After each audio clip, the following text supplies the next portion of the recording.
মানে রাহিম, আপনার জীবনে অতিরিক্ত সবকিছুই আপনার ক্ষতির কারণ হয়ে দাঁড়াতে পারে। কারণ অতিরিক্ত সবকিছুই ক্ষতির কারণ। অতিরিক্ত যে কোনো কিছু মানুষের পতন ডেকে আনে। অতিরিক্ত জিদ মানুষের যে কোনো সময় বিপদ ডেকে আনতে পারে। অতিরিক্ত একঘেয়েমি মানুষের পতন ডেকে আনে। অতিরিক্ত লোভ, অতিরিক্ত অহংকার, অতিরিক্ত আত্মবিশ্বাস, এসব কিছু মানুষের জীবনে পতন ডেকে আনে। অথবা অতিরিক্ত জেদের কারণে বা অতিরিক্ত আত্মহমিকার কারণে পদে পদে মানুষকে অবমূল্যায়ন করা, কারণে কারণে মানুষকে ছোট করা, পদ পদবি নিয়ে মানুষকে ছোট করা, এসব কিছু মানুষের জীবনে পতন ডেকে আনে।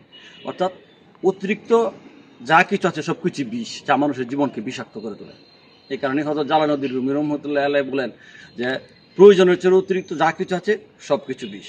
এই কারণে আসলে অতিরিক্ত ক্ষমতা, অতিরিক্ত জেদ, অতিরিক্ত অহংকার, অতিরিক্ত লোভ, অতিরিক্ত একঘেয়েমি, এইগুলি থেকে আসলে দূরে থাকবেন, তাহলে ভালো থাকবেন। আর নতুবা পতন ডেকে আনবে, সমস্যায় পড়বেন। অতিরিক্ত কোনো কিছুই ভালো না।